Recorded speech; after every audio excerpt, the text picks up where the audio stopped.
ito na. So na-ranging area na namin to mga boss. So yan, mga naka-range namin yan, naka-kerel saka po baby pullets. Yan. Ito yung sinasabi ko mga boss. May kling panahon lang sila dito. Yan. Itong mga to boss, 5 days or 1 week lang, 7 days. Lilipat na namin yan sa labas. Mag-range na yan. Dito lang mga boss, itinuturuan lang namin na humapon dyan sa mas matataas na yan. Yan, marunong na yan. Schedule lang natin saan natin lilipat. So yan, may mga nauna na sa labas. So 18 pieces yan. Ito naman sa loob 16 pieces. So dito sa mga nasa labas boss, saka nandito sa loob, ito pala yung mga ano namin, sample namin ng mga ano to, hindi pa to 3 months mga bossing. Ito yung mga ina-out namin na ano, 3 months saka 4 months old na mga young trios for 12,000 pesos only mga boss. So mga bloodline ng andito ngayon is yung aming hatch, Hadok Halsey Lemon. Yan. So halos lahat dito, ang madami sa amin dito sa ano batch na to, Rusdok Halsey Lemon tsaka hatch eh. Tapos pailan-ilan na mga ano Spartan, Black Spartans. Palabas ng aming mga Black Spartans na mga pulit na nakuha kay Sir Ray Briones. So yan, ganyan sila. Di pa yan ano, 3 months old mga bossing. Ano pa lang yan, itong nasa labas magti 3 months yan sa March 19. So ganyan na po yan kalalaki. Yan, manok na yan. Di pa yan 3 months. So back tayo dun sa ano, balik tayo dun sa topic natin mga boss. Yan, so pag matuto na yan humapon within 5 days or 7 days, lalabas natin yan dito sa labas. So open na yan. Ito pala mga bossing, kaya ganyan yung ano namin na sa baba ang open. Kasi yun nga, pag natutulog naman yung mga alaga natin, ganyan. Pag natutulog naman yung mga alaga natin dito boss sa loob, is humahapon. Kaya importante dyan is hindi sila mapagkaspasan ba ng hangin sa gabi pag natulog. So yan yung taas namin, yun yung nakaano, yan yung nakatakip talaga. Tapos dito sa baba, range net lang para yung flow ng hangin diretso lang. Pero pag sa gabi, pag matutulog sila, nakahapon sila dyan, hindi sila mahampas ng hangin. So yun yung essence yan boss, kaya baliktad. Ayan o, para makita nyo. Yan mga boss, baliktad. Baba ang bukas, taas ang nakasara. So yan. Yan mga edisyoson to na ano, mga Dukal si Lemon ni edisyoson. Nakuha namin kay Sir Eddie. So salamat kay Sir Eddie sa pag-share ng kanyang mga linyada sa amin. May pailan-ilan din ata dito na ano eh, makita ko. Yun, nag-isang Thompson White namin na palabas nung tag dito, local season. So itong mga ina-out pala namin mga boss na ano, young trios is local born to. Hindi naman namin na-meet yung ano, expected na bilang ng ating mga ano papalabas sana. Kaya ngayong national tsaka late born na lang kami magpapabanding. So ito ina-out namin. So puro materials ito lahat mga boss. Yan yung nag-isa naming Thompson White na napalabas. Napakagwapo. Ano? Thompson White. Yan. Diyan din pala mga boss. Pag pala nandito na pala yan. Nakalimutan ko yung pahila na yan. Pag pala nandito na sila, kakabitan na natin yan ng pahila in preparation na maitali natin sila sa ano, pag 4 months old na sila. Ganyan. O time na pansin nyo mag-aaway-away na yan, tali na talaga yan. Pero sa amin dito mga boss, inaano na namin na kung pwede 4 months old, natali na namin yan para maaga man ano, tumapang, mag-mature, maging ano ba, dominant sa ano, sari-sariling area.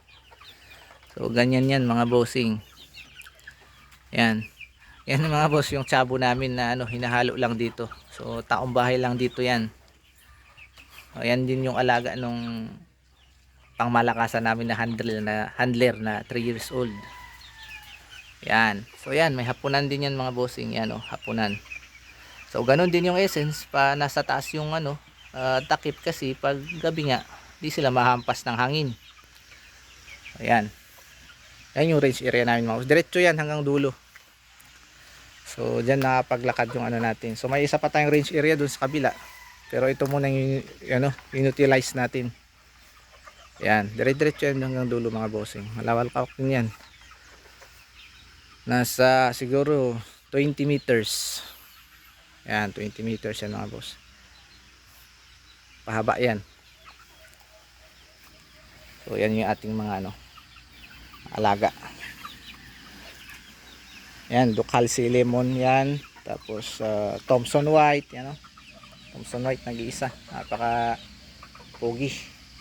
Yan din, pogi din yung mga natin, Ducal Sea Lemon, Yan. Ano yan? Di pa yan 3 months old mga bossing, ha. Yan, mga Spartan Black meron.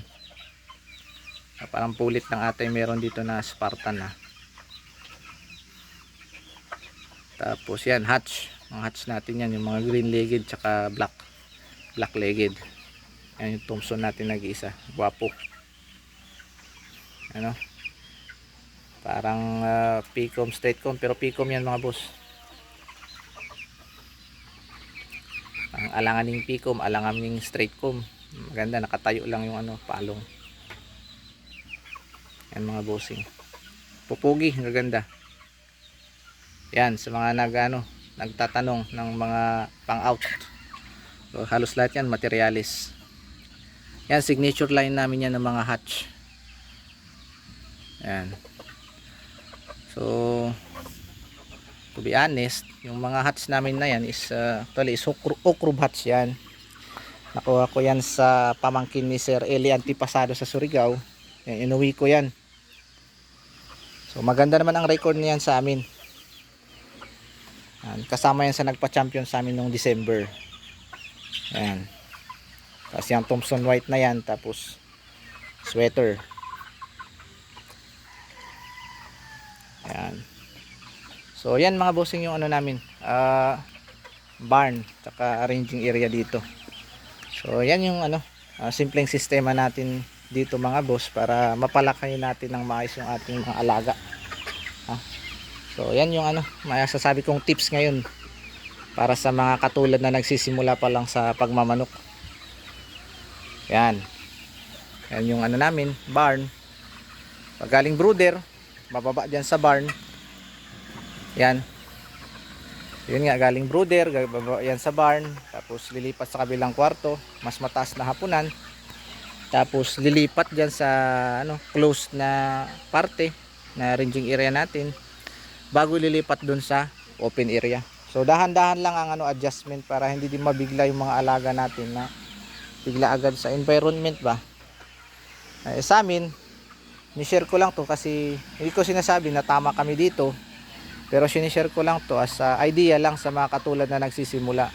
Kasi dati din, based on experience, lahat na lang na mapanood sa YouTube ganyan, sa Facebook ginagaya.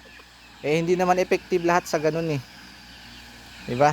So mapapansin niyo yan habang ginagawa nyo yung sistema nyo, yung alam nyo yung sistema nyo, yung alam nyo yung maganda na sistema, mapapansin nyo yan kung anong maganda dyan sa hindi.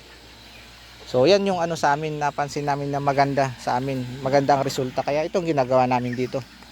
So hindi ko sinasabing tama kami dito, pero yun ang sa tingin ko na maganda sa amin dito, kaya ginagawa namin. So nasa inyo na yan mga bossing. So idea lang to mga boss.